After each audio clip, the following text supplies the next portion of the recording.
Tässä medikalisaation haavat tapahtuvan 5. ja viimeisessä keskustelussa kohdistamme katseet lähihistoriaan. Sekä transvestismi että fetissit poistettiin Suomessa tautiluokituksesta vasta 10 vuotta sitten, vuonna 2011. Millainen tämä demedikalisointiprosessi oli? Intersukupuolisten medikalisaation vastainen taistelu on yhä puolestaan meneillään, ja ihmisille tehdään kirurgisia toimenpiteitä ilman selkeää suostumusta. Minkälaista työtä demedikalisaatio vaatii? Tervetuloa seuraamaan keskustelua demedikalisaatiotyö 2000-luvulla. No niin, tervetuloa taas kuuntelemaan kiinnostavaa keskustelua. Ja tällä kertaa keskustellaan 2000-luvun demedikalisaatio-toiminnasta tai työstä. Ja meillä täällä Lapinlahdessa selvästi on hyvin lämmin tunnelma ja se ilmeisesti lämpö on iskenyt myös näihin systeemeihin, joten hieman hankaluuksia on ollut, mutta nyt pitäisi päästä taas vauhtiin. Meillä on tässä keskustelussa mukana Antti Kauppinen, joka on pitkän linjan sateenkaariaktivisti. On toiminut muun muassa Amnestyn piirissä ja kirjoittanut Suomen vanhimman fetissijärjestön MSC Finlandin 40-vuotishistoriikin ja toimii nyt eurooppalaisen homofetissikerhojen kattojärjestössä. Sitten meillä on Minna-Maria Lax, joka on toiminut Dreamwear Clubissa, transvestiittiyhdistyksessä, ja oli mukana nimenomaan vaikuttamassa transvestisuuden demedikalisaation puolesta. Ja sitten meillä on vielä Aikku Meura, joka toimii intersukupuolisten ihmisoikeudet ISIO ry:ssä, ja hän työskentelee museoissa ja tekee intersukupuolisuusaktivismia myös Instagramissa. Tervetuloa teille kaikille keskusteluun. Tässä on jo puhuttu osittain tämänhetkisestä medikalisaatiotyöstä, eli siitä, miten esimerkiksi transihmisiin kohdistuvaan medikalisaation, miten se vielä on voimissaan ja vaikutetaan. Ja nyt sitten mennään 2000-luvun 10 vuotta taaksepäin, eli siihen hetkeen, kun transvestisuus ja fetissit poistettiin tuolta tautiluokituksesta. Ja silloin noin 9 järjestöä, jossa oli mukana esimerkiksi Sexpo, Suomen seksologinen seura, Dreamwear Club, SETA, siellä oli fetissiyhdistyksiä mukana, esimerkiksi Turun BDSM-yhdistys, Helsingin akateemiset kinkyt ja Trasek tekivät yhteisen esityksen siitä, että iso määrä erilaisia tällaisia diagnooseja poistettaisiin tarpeettomasti tai kansallisesti muokattaisiin tätä tautiluokitusta, sairausluokitusta niin, että sieltä poistettaisiin turhia luokituksia ja toisaalta sitten muutettaisiin transihmisien koskevia luokituksia asiallisemmiksi niin, että siellä ei olisi niin vahvasti tämmöinen häiriöajattelu enää taustalla. Ja 2011 sitten transvestisuus ja fetissit poistettiin tästä kansallisesta sairausluokituksista. Minna-Maria, miten tähän transvestisuuden sairausleiman poistamiseen, niin miten se tapahtui? No hei vaan kaikille. Tosiaan itse tulin transvestiittiyhdistys Dreamwear Clubin kuvioihin mukaan 2006 ja puheenjohtajaksi sitten 2009.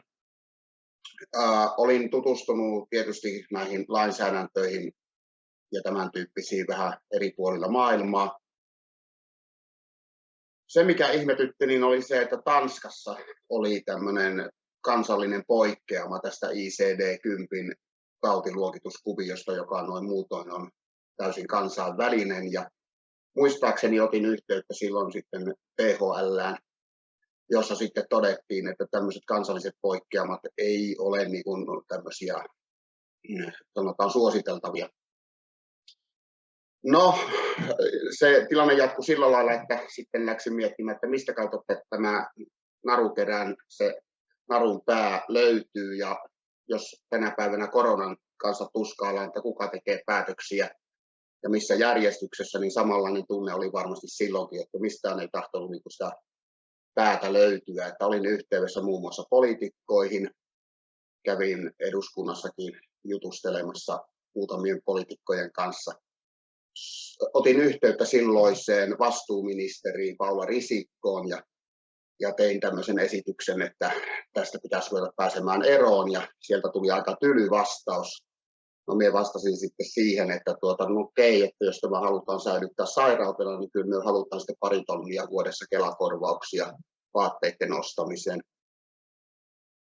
No, tilanne ratkesi sitten loppujen lopuksi sillä lailla, että THL:ään otettu uusintasoitto sitten paljasti sen, että THL:hän se on, joka siellä niistä asioista päättää, mutta hyö ei lähde tekemään itsenäisesti sitä työtä, vaan hyö tarvitsee alulle panijan, aloitteellisen tahon tähän juttuun. Ja se oikeastaan niin kuin lautasi sen kuvion, ja sen jälkeen hyvin pikaseen syksyllä 2009 Dreamwork Clubin syyskokouksessa tehtiin päätös, että seuraavan vuoden toimintasuunnitelman mukaan lähdetään ajamaan tätä kuviota eteenpäin, ja kuinka ollakaan, niin samassa kokouksessa oli SETAn edustajat, ja siitä se oikeastaan sitten pyörähti liikkeelle. Okei. Minkälaisia, miten sitä vaikuttamista sitten lähdettiin tekemään? No joo, eli tietyllä tavalla tietystikin yhteyksiä sinne SETAn suuntaan, ja toisaalta sitten kun SETAlla on taas sitten nämä lonkerot joka suuntaan, niin se niin kuin, tietyllä tavalla se vastuuhan siirtyi sinne SETAlle niin kuin tästä kirjoittamistyöstä. Mutta sitten tämmöinen, sanotaan, poliittinen vaikuttaminen, niin me aloin pommittaa silloista tasa-arvoministeriä Stefan Wallinia ja houkutella häntä sinne meidän majapaikkaamme Hauholle, jossa kokoonnumme 2 kertaa vuodessa. Ensimmäisen kerran tapaamisen Stefan taisi missata sen takia, että hän mursi jonkun sääriluunsa jossakin rannalla, ja toinen kerta meni sitten sivusuun sen takia, kun piti avata joku kyläkoulu ruotsinkielisellä alueella. No sitten 3. kerralla me onnistuttiin saamaan hänet vieraaksi Hauholle, ja oli erittäin mielenkiintoinen tapaaminen. Stefan itse asiassa yllättyi siitä, että vieläkö tämä transvestisuus on mukaan tautiluokituksessa. Mitä sille voisi tehdä? No sitten me kerroimme, että mitä me olemme tehneet, ja totesimme samalla, että kuten tiedät, ilmaisia lounaita ei ole, eikä niitä ole sinullakaan, niin tarvitsemme vähän taustatukea. Meni viikko ja sain kopion siitä myllykirjeestä, jonka Stefan lähetti THL:ään. Ja siinä oli sitten lopussa todettu, että ei ole tätä päivää tämmöinen, että olemme tautiluokitettuja, pistäkää toimeksi. Oikeastaan se oli hyvin lyhyt ja ytimekäs se viesti. Ja sen jälkeen sitten tosiaan kului muutama kuukausi, ja siellä toukokuussa 2011 sitten tuli se päätös THL:stä, että tämmöinen päätös on tehty, ja muun muassa transvestisuus on sieltä sitten tautiluokituksesta irrotettu. Hyvä. Se oli hyvä vaikuttamistyötä. Antti, myös fetissit poistettiin samaan aikaan tuosta sairausluokituksesta, ja oikeastaan aika hämmästyttävää, että samoin kuin transvestisuus, että ne siellä vielä oli siinä vaiheessa. Miten ajattelet, että miten tämä patologisointi on näkynyt fetissi-homomiesten elämässä? Ja näkyykö se vielä nyt 10 vuotta tuon depatologisoinnin jälkeen?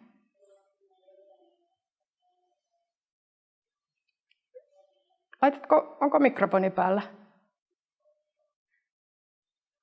Plastikko, vanha käsipaikka. Hyvä, nyt kuullaan. Nyt kuuluu. Eli joo, moi kaikille. Tämä on tavallaan, kun vaatii pikkasen kontrafaktuaalista historian tarkastelua, että miten jos olisikin toisin, niin miten olisi, että se mikä nyt on se tilanne, niin on se tilanne, mutta jos tavallaan jotenkin yrittää rajata ja hahmottaa, että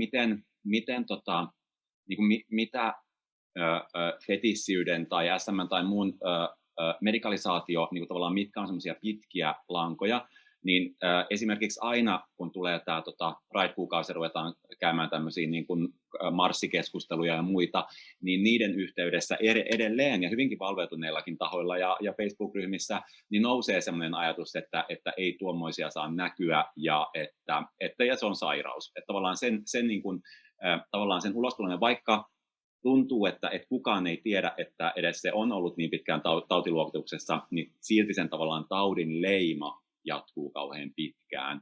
Ja se on, mä paljon itse olen pohtinut sitä, että kun on toisaalta niin kuin lainsäädäntö ja sitten on tämmöiset niin kuin tautiluokitukset ja muut tavallaan tämmöiset viralliset asiakirjat, mutta niiden lisäksi on paljon tavallaan semmoista kulttuurillista niin kuin narratiivitapaa, miten me ollaan totuttu katsomaan asioita, ja usein niiden muuttaminen voi olla monilla tavoin niin kuin vaikeampaa ja monimutkaisempaa kuin sitten loppupeleissä se ihan poliittinen vaikuttaminen, mikä sekin on siis tietenkin äärettömän tärkeää, siis että jos joku asia on laiton tai sairaus, niin silloin puhutaan ihan erityyppistä asiasta, mutta että kyllä se työ on ainakin niin kuin fetissiyden osalta edelleen kesken.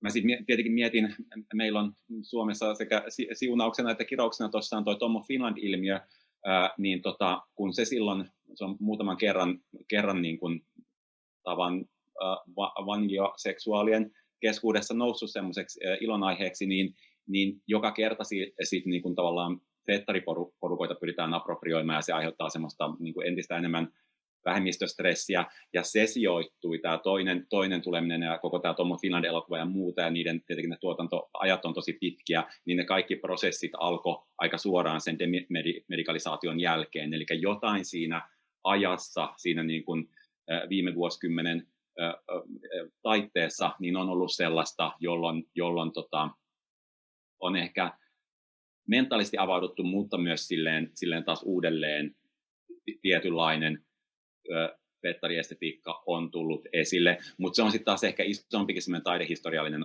narratiivi, mitä voi katsoa, että missä vuosikymmenissä menee ja kuinka vaikka Madame Blonde Vision Tour ja mitkä viitteet, kulttuurihistoriset viitteet, mistäkin löytyy sitten taas niin kuin ihan Tom of Finlandiin, mutta kyllä se tavallaan sitten, että se appropriaation ja tämän taakka kaatuu sitten fettarien päälle, mutta sen voin sanoa tavallaan, palatakseni ihan tähän alkuperäiseen kysymykseen, että ehkä semmoista niin selkeää veitsellä leikattua niin kuin tunnelma vapautuu ja ihmiset pääsevät pois hullujen huoneelta, niin ei siis tavallaan semmoista muutosta ei tapahtunut medikalisaation yhteydessä,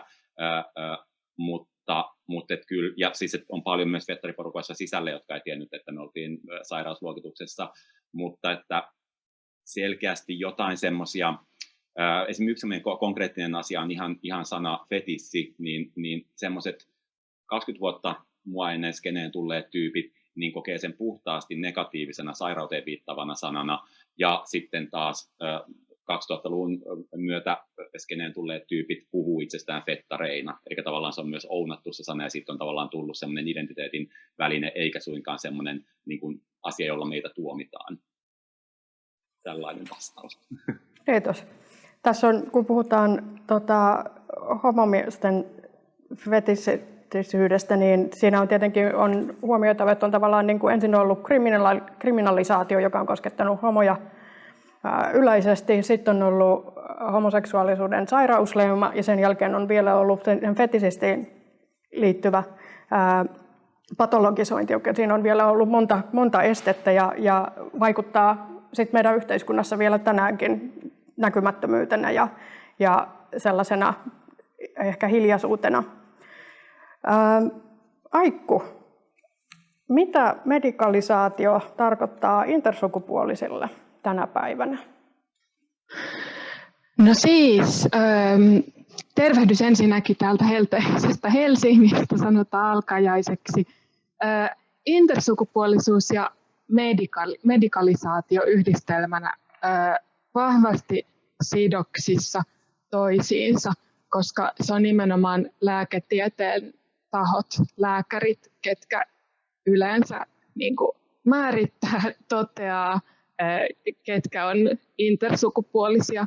Tosin lääketiede ei niin mielellään käytä termi intersukupuolisuus, vaan se niin kuin ei-sukupuolibinääriä noudattava kehollisuus, mitä intersukupuolisilla ihmisillä todetaan, niin lääkärit puhuu mieluummin erilaisista häiriöistä, harvinaisista tiloista, syndroomista, eli siinä on tämä häiriöpuhe läsnä. Hyvä. Eli se on hyvin, hyvin vahvasti sitä nykypäivää ja kamppailu tavallaan semmoista patologisointia vastaan on hyvin akuutti. Tässä on tullut ehkä, kaikki te tulette yhteisöistä, jotka ajavat näiden ryhmien asiaa, niin mitä te ajattelette, mikä merkitys näillä omilla yhteisöillä on ollut medikalisaation vastustamiseksi? Aloitetaan vaikka Minna-Marjasta.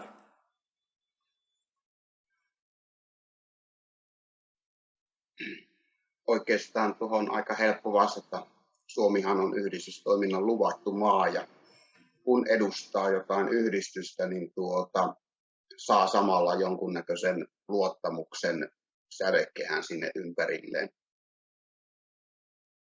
Silloin kun aloin tosiaan toimia näissä Greenpeace Clubin kuvioissa, niin eihän siinä ollut sen kummempaa, kun se oli vaan miellettävää, että Greenpeace Club ei ole mikään ihmeellinen erilainen yhdistys, vaan se on yhdistys siinä, missä mikä muukin, olkoon kyseessä urheiluseurasta tai vaikkapa jostakin kulttuuriporukasta, niin ja meillä on omat sääntömme, omat tavoitteemme, omat arvomme, ja me toimimme sitten niiden mukaisesti ja edistämme niitä. Ja miten minä sen koin silloin aikanaan, kun otin yhteyttä yhdistyksen puheenjohtajana, niin ei yksikään taho niin kuin millä tavalla suhtautunut negatiivisesti kuultuaan sen, että on kyse transvestiittiyhdistyksestä. Pikemminkin tosiaan se yhdistys siellä perässä niin tarkoitti sitä, että tällä on jonkunnäköinen niin kuin kyky ja sitten oikeutus näitä asioita hoitaa.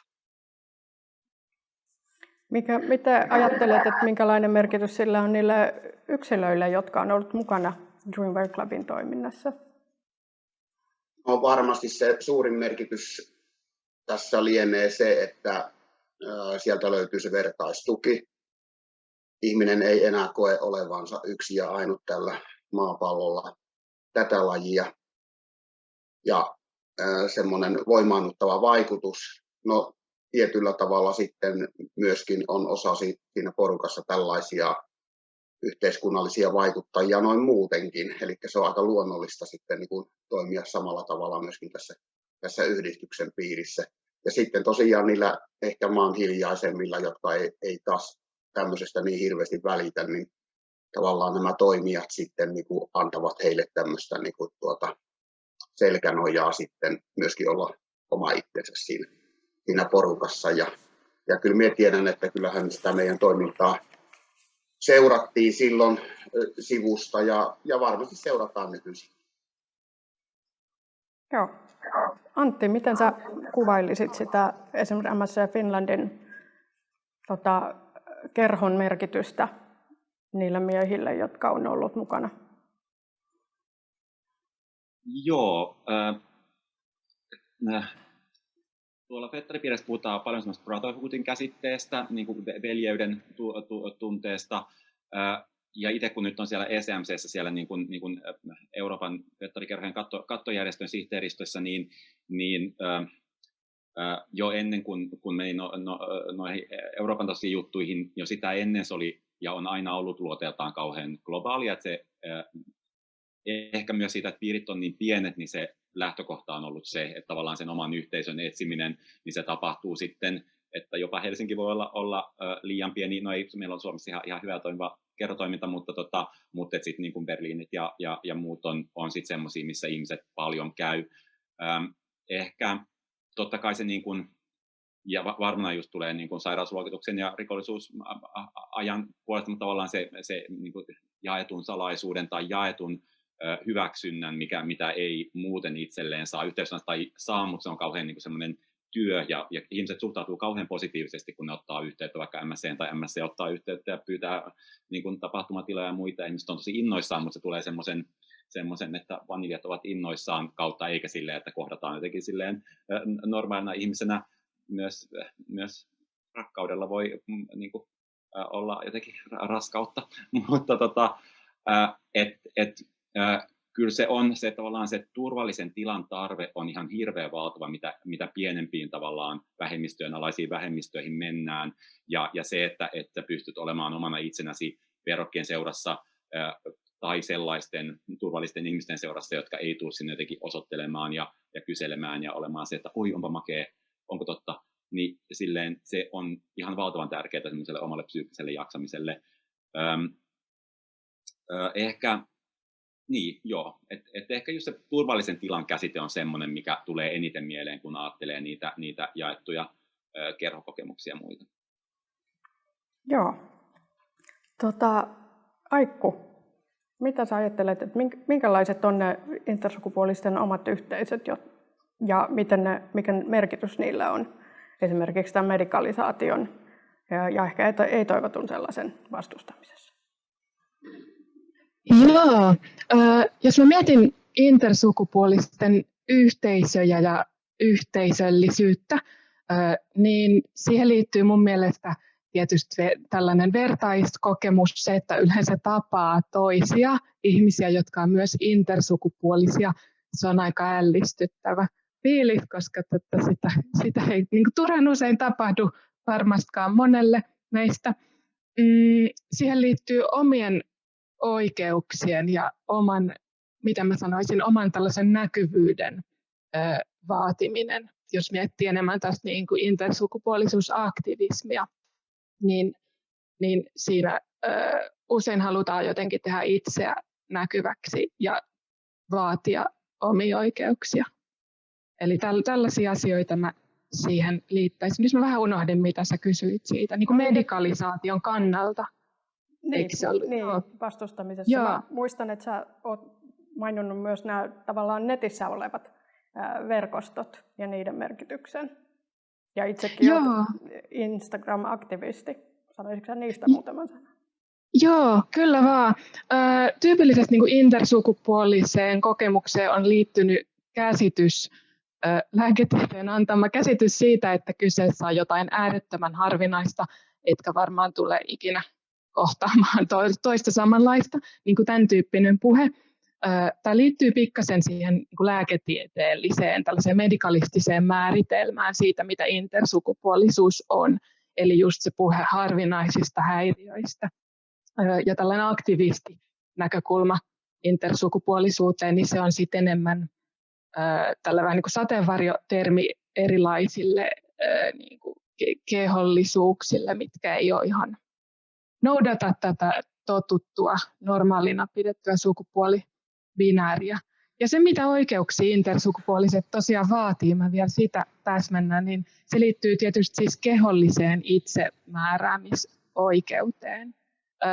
Eli meillä on taustalla vuosikymmenten mittainen lääketieteellinen vallankäyttö, näin mä voisin sitä luonnehtia, eli erilaiset lainausmerkeissä hoitotoimenpiteet, mitä kaikkea on koettu tarpeelliseksi tehdä intersukupuolisille ihmisille, jotta kehot olisi enemmän NS niin kuin normaalin miehen, eli siis niin kuin binääri, tällaisen tyypillisen kehon mallisia.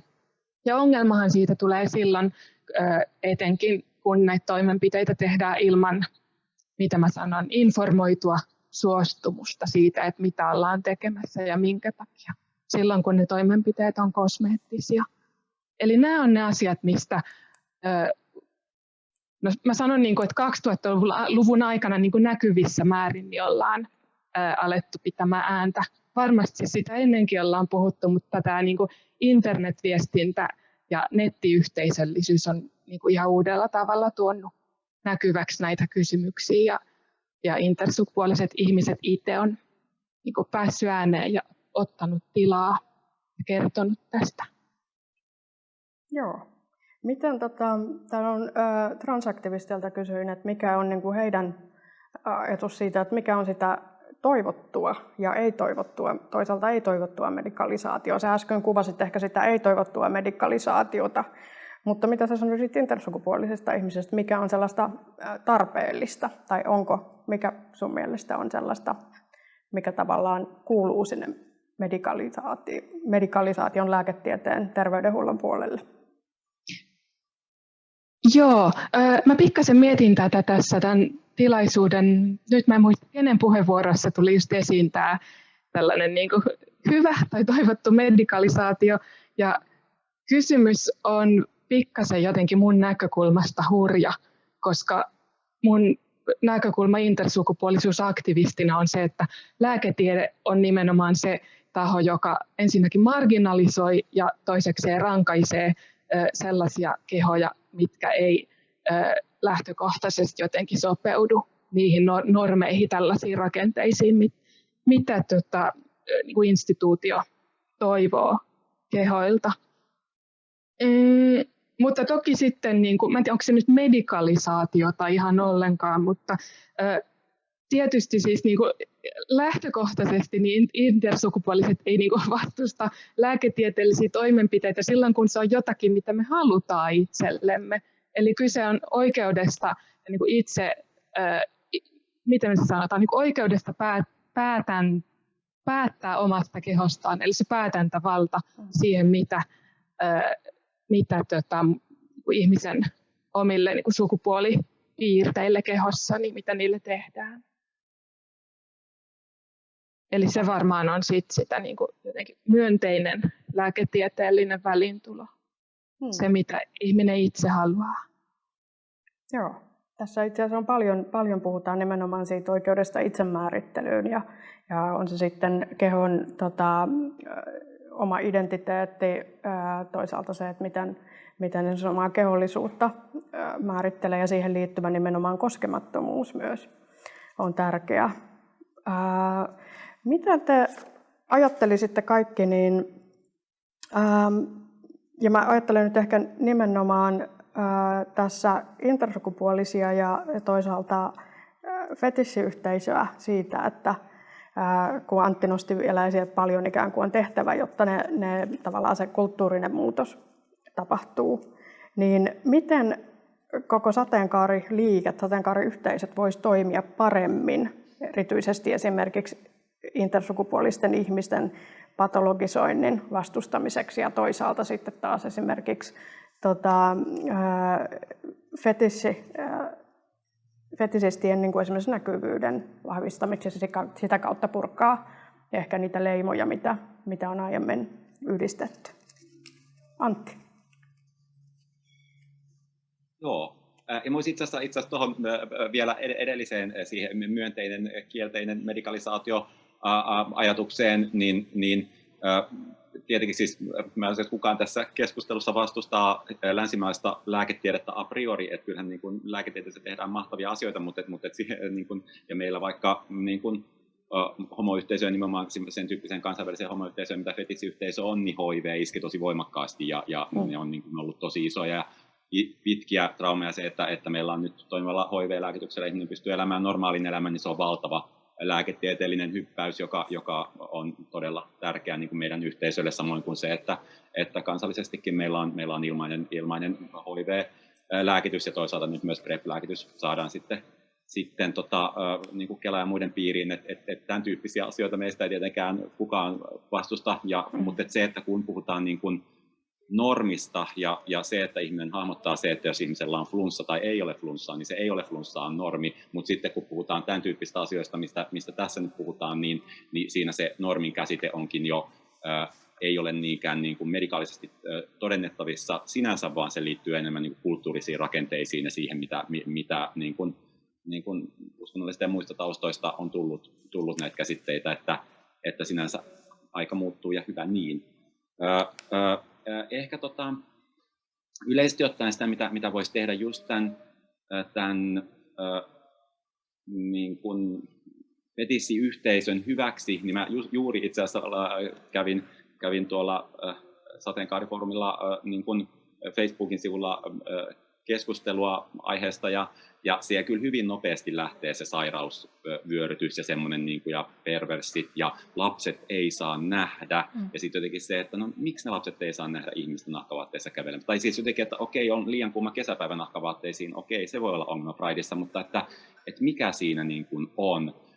Ja just, että, tai siis tavallaan se ihan siis klassikko, mitä, että älkää näyttäkö lapsille tuollaista elämäntapaa. Ja sitten on se, että mitä tässä siis, että eihän kukaan siis ole menossa mihinkään puistoon harrastamaan seksiä, että eihän siitä ole kyse, vaan niin kuin, että me voimme olla ylpeitä omasta identiteetistämme. Että ehkä semmoinen, mitä voisi yhteisö tehdä, olisi nimenomaan sen rummuttaminen, että jo niin kuin sairauteen viittaaminen seksuaalivähemmistöjen yhteydessä niin on sen tyyppistä vallankäyttöä, mikä ei ole sallittua. Ja mun mielestä tavallaan se, että jos osa meistä vielä on sairaanhoitotuksen piirissä, niin pitää saada siis äkkiä pois, mutta nimenomaan se pidempi jatkumo on se, että tavallaan se sairauspuheelle pitää saada stoppi. Ja sitten mihin se sitten menee, niin se varmaan pitää sitten ihan niin kuin koulun opetussuunnitelmiin ja muihin, että tavallaan niin kuin, että nyt meillä on se ydin parisuhteeseen haluavan valkoihoisen vanilja homopariskunnan niin kuin idea meidän päässä, mutta että se rakenne onkin todella paljon moninaisempi ja meidän pitää mahdollistaa myös asioita muunlaisille seksuaalivähemmistöille kuin tavallaan sille vallassa olevalle. Joo. Ja tuosta tulee tietenkin mieleen, että ollaan niin kuin tällä hetkellä Euroopassa tavallaan se, mitä puhut niistä peloista, mitä liittyy esimerkiksi fetisistisyyden esilläoloon, niin näähän linkittyy aika vahvasti siihen, mitä tapahtuu jossain Unkarissa, missä samaan aikaan laitetaan lainsäädäntöä, joka rajoittaa sateenkaari-ihmisten niin kuin asiallisen tiedon jakamista sateenkaari-ihmisistä, sekä sit samaan aikaan laitetaan lakiesityksiä, jotka linkataan pedofiliaan. Että nämä niin kuin vaikuttaa hyvin vahvasti Euroopassa ja meidän lähialueilla. Tavallaan hyvin niin kuin todella tavalla, jolla on todella vakavat seuraukset sateenkaariyhteisölle. Mutta Aikku, mitä sä ajattelet, minkälaista liittolaisuutta sä kaipaat tältä muulta sateenkaariyhteisöltä intersukupuolisten oikeuksien vahvistamiseksi? Joo, mä yritin miettiä tätä kovasti tuossa äsken Antin puheenvuoron aikana. Olisiko mulla jotakin erityistä pointtia tähän? Eka ajatus on varmaan just se, että niin kuin toivon, että intersukupuolisia ihmisiä kuunnellaan ja otetaan huomioon ja toistetaan sitä viestiä ja niin kuin yritetään ymmärtää. Nämä ei ole ehkä nyt kahden originelle ajatuksiina varmaan pätee niin kuin mihin tahansa LGBT plus porukoiden liittolaisuuksiin. Jos mä mietin jotakin, mikä on niin kuin intersukupuolisille tyypillistä, tämä on sellainen asia, mihin niin monilla intersukupuolisilla ihmisillä liittyy salailu, se niin kuin oman, se niin kuin kuka on, niin niiden ominaisuuksien piilottelu. Suomessa ei ole ihan hirveän paljon ihmisiä, ketkä niin kuin julkisesti omalla nimellään niin kuin kertoo omasta intersukupuolisuudestaan. Sama juttu kansainvälisesti.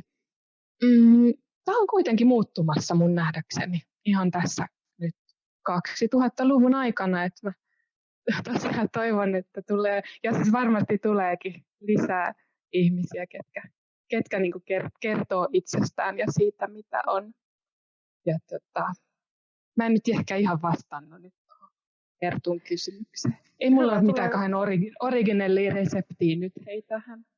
Sieltä nousee hyvin esiin siitä, että se mikä ehkä koko tätä sateenkaarikenttää luulisin, että mihin on helppo ikään kuin samaistua, on se ikään kuin salailun historia ja se näkymättömyys. Ja uskon, että se on semmoinen voima, mistä sit saada löytää solidaarisuutta näiden sateenkaariyhteisöjen sisällä. Minna-Maria, nyt 10 vuotta siitä, kun tapahtui transvestiittien tämä suuri ihmeparantuminen, niin kuin jotkut ovat sitä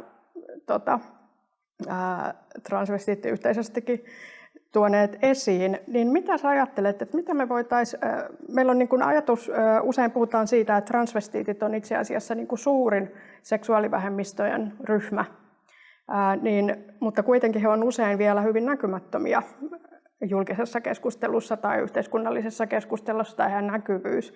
Mitä sä ajattelet, mitä pitäisi tehdä, jotta saataisiin sitä näkyvyyttä lisättyä ja sitäkin kautta ehkä sitten purkaa sitä patologisoinnin historiaa? Joo, eli noissa äskeisissä puheenvuoroissa ja oikeastaan jo sinun Kerttu kysymyksen asettelussa niin tuli tietyllä tavalla semmoinen mielenkiintoinen pointti, joka niin kuin oli heti ristiriidassa omien ajatusteni kanssa, eli ettei jätetä tätä hommaa niin kuin tavallaan vaan näiden tiettyjen tahojen hoitoon, jotka niin kuin tavallaan sanotaan pieni pyörii, eli tukevat siellä niin kuin toinen toisiaan. Se homma ei suuressa kuvassa sillä tavalla hirveän paljon mene eteenpäin. Ja sen voi niin kuin tavallaan kertoa, kun itse elän tällä hetkellä hyvinkin ulkokehällä näissä kuvioissa, että tarkkailen enemmänkin sivusta ja se reaalielämä on sitten ihan toisen näköistä. Joo, eli melkein lähtisin siihen yksilöön itsensä, eli yksilön oikeuksiin ja velvollisuuksiin, vapauksiin ja vastuisiin. Eli kun lähtee itse rakentamaan oman näköistä elämää, niin sieltä saattaa löytää hirveän paljon kaikkea mielenkiintoista edestään. Ja sitten se johtaa myöskin siihen, että tuleekin otetuksi siinä omassa yhteisössä, mikä ikinä se onkaan, niin vakavasti. Eli siis sillä lailla, että ihmiset tiedostaa, että sinä olet tämmöinen transhenkilö, mutta se ei välttämättä sitten näy oikeastaan sen pidemmälle kuin jonkun 10 minuutin keskustelun ajan, ja sen jälkeen sitten ruvetaan tekemään niitä juttuja, mitä siinä porukassa sitten muutoinkin tehdään. Mutta jos sitten tullaan semmoiseen tilanteeseen, että sinä kohtaat kritiikkiä tämän transasian takia joltakin taholta siellä niissä omissa kuvioissa, niin olen huomannut, että miten valtava vyörytysvoima syntyy sitten niin kuin tämmöisenä tukiliikkeenä, että noin ei voi kohdella ihmistä. Mutta siihen vaan pitää pystyä niin kuin tavallaan menemään, rakentamaan. Kukaan muu ei pysty elämään sitä sinun omaa elämää sinun puolestasi. Okei. Rohkeita askelia eteenpäin. Meillä on täällä nyt kysymyksiä tullut keskustelijoille ja otetaan siitä ensimmäinen. Ja tässä on nyt kysymys suoraan ehkä Antille eniten. Jossain vaiheessa MSC:llä oli naisjäseniä, mutta sitten yhdistyksestä tuli puhtaasti miehille tarkoitettu. Mistä tämä muutos johtui? Onko sulla, Antti, historiikin kirjoittajana tällaisesta ajatusta? Joo, se itse asiassa liittyi siihen, kun MSC liittyi tuohon eurooppalaiseen ECMC-kattojärjestöön, niin heidän säännöissä oli se, että tämä on nimenomaan miesfetissikerho. Ja samaan aikaan Suomessa oli olemassa semmoinen Clit Club-niminen kerho, joka oli sitten nimenomaan lesbojen vastaava kerho. Ilmeisesti kuoli joskus 15 vuotta sitten tai jotain, mutta siinä yhteydessä katsottiin, että on olemassa niin kuin eri sukupuolta harrastavien kerho olemassa, on olemassa sitten naissamaa sukupuolta ja miessamaa sukupuolta harrastavien kerho, ja nämä oli silloin, Suomessa oli tämä tilanne, mutta nyt on Euroopassa asiat ruvennut muuttumaan, ja sitä on ruvettu katsomaan eri tavalla, samoin myös niin kuin sukupuolen käsitteen moninaistuminen tässä MSC:n 45 vuoden historiassa on kuitenkin ollut valtava muutos, niin myös sekin näkyy toiminnassa, mutta toistaiseksi on edelleen vielä tämä sääntö olemassa, mutta tiedän, että Euroopassa on tapahtumassa monenlaista. Okei. Sitten täällä on seuraava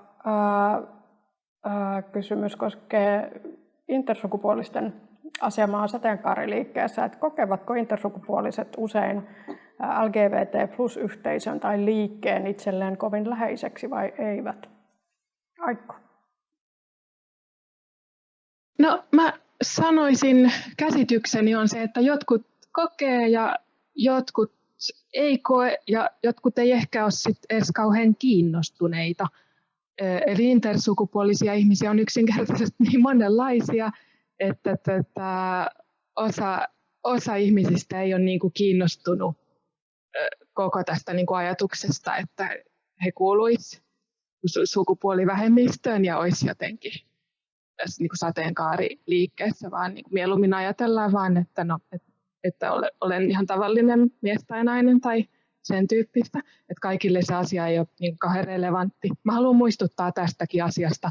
Tämä ei ole mun niin kuin henkilökohtainen kokemukseni, mutta niin kuin useiden intersukupuolisten ihmisten kokemus kyllä. Mutta sitten jos miettii ihmisiä, ketkä kokee yhteyttä, mä nyt sanon sateenkaari, liikkeeseen tai yhteisöön, niin ei tohonkaan nyt ehkä niin kuin tiivistä vastausta ole, koska se ei ole mikään niin kuin, tällainen niin kuin jotenkin monoliittinen yhteisö. Kyllä mä niin kuin arvioisin, että joukossa on, niin kuin, että mukana on paljon sellaista niin kuin asennetta, missä kyseenalaistetaan, että niin kuin miten intersukupuolisuus jotenkin niin kuin liittyy nyt näihin sateenkaariasioihin, että koska se on ollut niin pitkään tullut vastaan just tällaista niin kuin häiriöpuhetta ja tätä niin kuin lääketiedepuhetta siitä, että on näitä harvinaisia kehollisia poikkeamia ja ihmiset, ketkä on niin kuin sisäistänyt tämän ajattelutavan, niin saattaa sitten myös ajatella, että eihän tällainen nyt liity tähän meidän sateenkaaritouhuun. Joo, monenmoista asennetta löytyy varmasti. Joo. Sitten täällä on vielä Antille kohdistettu kysymys, että voisitko vielä avata sitä, mitä alussa mainitsit yhteisösi approprioimisesta? Miten se näkyy käytännössä? Joo, no se oli silloin just kun mä itse aktivoiduin tuossa mennä vuosikymmenen puolivälin tienoilla, niin silloinhan oli tämä tämmöinen Tom of Finland-kiima, tuli kaiken näköistä lakanaa ja elokuvaa ja ties vaikka mitä härpäkettä. Ja silloin oli harva se kuukausi oli jossain jotkut Tom of Finland teemabileet, ja sitten kun MSC järjestää, ja MSCn nimi on siis MSC Finland Tom's Club, niin silloin kun toimin sen puheenjohtajana, niin sitten mä otin, että jos se sattui samalle päivälle, kun oli MSCn bileet, niin otin yhteyttä, että hei, teillä on tämän nimiset bileet, ja että on tämmöisellä Tom of Finland teemabileet, mutta että meillä on nyt kanssa Tom of Finland teemabileet, haluan vaan kertoa, ja että meillä ne on niin teemabileet, vaan ne on nämä, niin sitten siellä tuli aika usein se kommentoisi, että oi, mutta eihän tässä olekaan sama kohderyhmä, että tämähän on ihan eri. Ja sitten tavallaan sen hahmottaminen, että joku ihminen järjestää Tom of Finland bileet ilman, että se edes ajatteleekaan, että se liittyisi jollain tavalla homofetissiyteen, niin tässä ollaan appropriaation ytimessä. Eli se ajatus siitä, että meidät syrjäytetään siitä, ketä me olemme ja mitä me edustamme, ja niin kuin Tom of Finland on kuitenkin tosi isosti nimenomaan tehnyt suomalaisista homofettarimiehistä niitä kuvia, ne on tavallaan tietynlainen visuaalinen muistijälki meidän kerhohistoriasta, niin se, että ne pystytään nostamaan niin erilliseksi osaksi, että jotenkin ollaan loukkaantuneita, että me otetaan yhteyttä ja ollaan silleen, että miten teidän olemassaolo meihin liittyy, niin toi on ehkä yksi hyvä esimerkki appropriaatiosta. Kaiken kaikkiaan kai se on vaan siis semmoinen yleisen niin kuin vaniljapatriarkaatin keino jotenkin sortaa niin kuin syrjässä ja vähemmistössä olevia samalla halaten heitä, niin kuin, että mehän rakastamme teitä, mutta sen takia varastamme teidän rap-musiikin, että sehän nyt on vaikka hyvä esimerkki tämmöistä roolillistamisen kautta, luodusta appropriaation kautta tulleesta asiasta, niin näin, ehkä tämmöinen vastaus. Yes, hyvä. Sitten täällä on vähän isompi kysymys. Olisiko peruskoulun opetussuunnitelmiin olennaista saada laajempi otanta sukupuolen ja seksuaalisuuden ilmentämisestä ja näkymisestä? Ja miten kouluttajat tulisi kouluttaa, että informaatio pysyisi asiallisena ja oikeellisena? Kuka teistä haluaisi lähteä vastaamaan tähän osaan tai kokonaisuuteen tai omasta näkökulmasta? No, minä voin tästä jotain sanoa, kun näitä asioita viettiin silloin myöskin eteenpäin. Ja olen käynyt myöskin kouluttamassa edelleen muun muassa Jyväskylän yliopiston liikuntatieteellisen porukoita joka vuosi. Käyn kouluttamassa ja kertomassa heille, että miten heidän pitää sitten ottaa aikanaan huomioon nämä koululaiset, kun he toimii liikunnan opettajina siellä omissa kouluissaan valmistumisensa jälkeen. On vaikea kysymys. Eli voihan sinne tunkea infomateriaalia ja tehdä vaikka minkä näköisiä suunnitelmia, miten koulun pitää toimia, mutta kun se lähtee siitä opettajasta itsestään, että mikä on niin kuin sen arvomaailma ja niin kuin voi sanoa, että tietomäärä, halukkuus ottaa tietoa vastaan, niin sinne pitäisi jotenkin pystyä pääsemään, mutta jos siellä on niin kuin tavallaan estot kaiken aikaa päällä, niin todennäköisesti sitä muutosta ei siinä oppilaitoksessa tapahdu ennen kuin tämä henkilö vaihtuu johonkin toiseen henkilöön. Mutta sinnikkäällä työllä joka tapauksessa ja näistä, mitä siellä mainitsit tuossa alussa, niin ei taatusti ole haittaa yhtään mistään.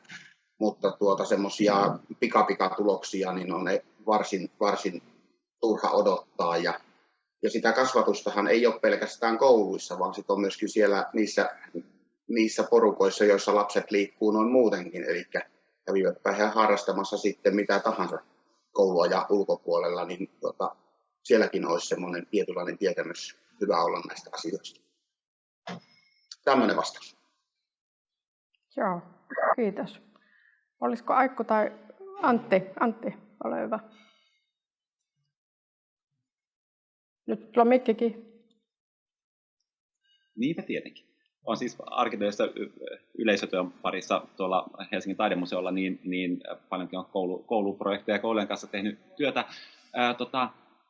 Näissä mun mielestä tärkeää on se, että tietoa on tarjolla. Tavallaan kuitenkin ne niin kuin tavallaan avaimenpitäjät on kuitenkin niitä opettajia, ja silloin mä luulen, että jos opettajat kohtaa lapsia, jossa ne tajuaa, että nyt näillä materiaaleilla olisi hyötyä, niin se pystyy palaamaan siihen. Eli tavallaan semmoinen edes jonkunnäköinen tieto siitä, että sukupuolen ja seksuaalisuuden moninaisuudesta olevaa materiaalia olisi niin kuin on jossain, ja sitten tavallaan, että miten sitä päivitetään, ja että se pitää olla sitten myös niin kuin tavallaan, että ihmisillä niin kuin oikeat ihmiset päivittää niin kuin tavallaan siihen ajankohtaiseen asiaan. Pääasia on kuitenkin se, että näkyvyydellä tullaan normaaliksi, mutta myös fakta on se, että me ollaan aina vähemmistö, puhun ihan fettareista, että me ollaan kuitenkin aina vähemmistö, että se pitää joka vuosi, joka niin kuin vuosikymmen uudelleen ja uudelleen niin kuin tavallaan käydä ne samat keskustelut. Se on vähän niin kuin se mielenosoittaja siellä jossain feministisessä mielenosoituksessa, että eikö tätä hommaa hoidettu jo minun nuoruudessani, mutta ei hoidettu, kun tavallaan niin kuin jälleen se vaniljapatriarkaatti sieltä vyöryy päälle. Mutta jos pääsisi se sivulauseiksi jossain papereissa, joita tuolla opettajilla on mahdollisuus, niissä materiaaleissa, joita opettajilla on mahdollisuus saada, niin se olisi tosi tärkeää. Ja sitten mä kans niin näen tuon ihan hirmu tärkeänä Minskun pointin tuosta muukin kuin vain koulu, että esimerkiksi urheiluseurat ja niin kuin urheilun hahmottaminen edelleen tyttöpoika-ajattelulla ja koko tämä se, että miten paljon homolapsia niin kuin syrjitään ja miten niin kuin ahdistavaa on mennä tietynlaiseen joukkueurheiluun ja muuta, niin että se on myös semmoinen kenttä, mihin meidän pitäisi Sauronin silmämme siirtää. Kiitos. Olisiko Aikulla ollut tähän vielä joku, halusitko vielä kommentoida? Ole hyvä. Joo, mä vielä komppaan tässä lopuksi nyt tätä niin kuin tiedon kulun ja tiedon saamisen tärkeyttä myös intersukupuolisuuden näkökulmasta, koska ihan voi sanoa, että niin kuin lähes peruuttamattomia päätöksiä ihmisten kehoista, siis intersukupuolisten ihmisten kehoista, tehdään tosi puutteellisten tietojen ja käsitysten perusteella. Tällä mä tarkoitan esimerkiksi ihmisiä, jotka on saanut, vanhempia, jotka on saanut lapsen, jolla on syntymän yhteydessä tai niin kuin varhain todettu intersukupuolisia piirteitä, ja siinä ehkä sitten käydään joku pieni keskustelu jonkun lääkärin kanssa ja mietitään, että mitä pitäisi tehdä, ja mahdolliset kirurgiset toimenpiteet, vaikka mitä silloin tehdään, niin ne voi olla peruuttamattomia tai vaikuttaa loppuiän ihmisen hyvinvointiin. Eli se, että niinku sekä hoitohenkilökunta, lääkärit, intersukupuolisten ihmisten vanhemmat, ne toiset lapset, jotka on kouluissa silloin, kun tämä intersukupuolinen lapsi kasvaa, jos kaikilla on enemmän tietoa sukupuolen moninaisuudesta, niin kaikki voittaa siinä. Kiitos. Kiitos teille keskustelijat tästä. Tässä on niin kuin hyvä jatkaa asiallisen tiedon lisäämisellä ja toisaalta ihmisoikeusaktivismilla eteenpäin. Kiitos myös kysymysten tekijöille ja nyt on aika alkaa lopetella tätä meidän medikalisaation haavat seminaaripäivää. Ja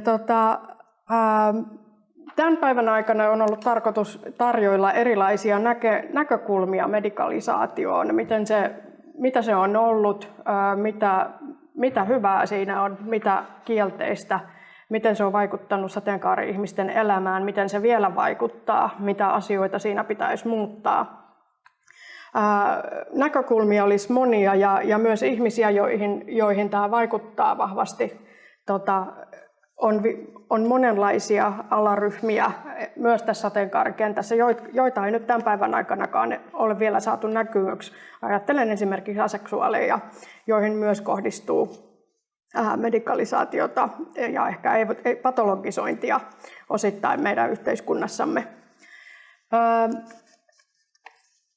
Tässä on tullut päivän aikana esille myös se, että on tietoaukkoja, tutkimusta tarvitaan sateenkaarihistoriasta lisää enemmän ja toivotaan, että tämä voisi toimia myös semmoisena uusien tutkimuskysymysten synnyttäjänä. Tässä on myös ehkä tullut sateenkaariyhteisölle vielä vahvempi toive tai haaste siitä, että me ollaan ikään kuin vahva yhtenäinen ääni sen puolesta, että kaikenlainen seksuaaliseen suuntautumiseen, seksuaalisuuteen, sukupuoleen, kehon sukupuolitettujen piirteihin liittyvä patologisointi, niin että me vastustettaisiin sitä, löydettäisiin yhtenäisyys ja vastustaa sitä yhdessä. Ollaan päivän aikanakin kuullut, miten monin tavoin esimerkiksi sukupuoli ja seksuaalisuus kietoutuvat yhteen näissä ja silloin yhteisellä työllä ja keskinäisellä solidaarisuudella päästään eteenpäin ja voidaan jatkaa vaikuttamistyötä.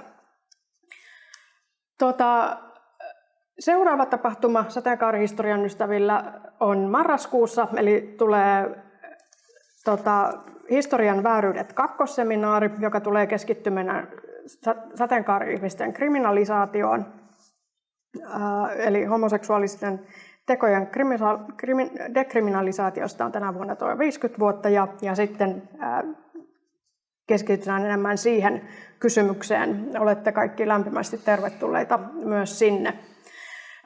Me toivotaan, että te antaisitte tästä tilaisuudesta palautetta ja tuohon chattiin tuleekin palautelinkki ja olemme kiitollisia teidän näkemyksestä ja palautteestanne. Tämä tapahtuma päättyy nyt tähän aika lämpimissä tunnelmissa. Täällä on, kiitos teille kaikille, jotka olette jaksanut seurata tätä. Kiitos fasilitoijakollegalle Riikalle täällä ja kiitos koko tuotantoporukalle täällä Lapinlahdessa, joka on jaksanut puurtaa ennen tapahtumaa ja tapahtuman aikana. Hyvää Pride-kuukauden jatkoa kaikille ja kiitos vielä kerran. Mä haluan myös kiittää omasta puolestani ja Kerttua ja kaikkia tänne tapahtuman eteen työskennelleitä ja kaikkia puhujia ja kysymysten esittäjiä. Et kuten todettua, niin tämä on enemmän ollut tämmöinen niin kuin keskustelun avauksia, että vaikka me ollaan tänään käsitelty tosi montaa kysymystä, niin monia esitettyjä kysymyksiä jäi käsittelemättä ja ennen kaikkea jäi käsittelemättä monia semmoisia kysymyksiä, joita ei vielä saatu täällä esitetyksi ja niihin me varmasti palataan muissa yhteyksissä ja uskotaan, että nämä keskustelut jatkuu. Mä uskon myös, kuten Kerttu, että tämä korostaa sitä tarvetta käsitellä medikalisaatiota ja myös puhua sen menneisyydestä, että silloinkin kun joku asia on periaatteessa jo kauan sitten muuttunut, niin se saattaa edelleen elää varsin elävänä meidän keskuudessa ja siitä voi olla tarpeen käsitellä. Ja tämä päivä on myös osoittanut, että on paljon sellaista, mitä pitäisi käsitellä, mutta josta me ei ehkä vielä tiedetä riittävästi. Toivottavasti avaa myös mahdollisuuksia sellaiseen. Toivotan myös omasta puolestani hyvää kesää ja tavataan seuraavissa tapahtumissa.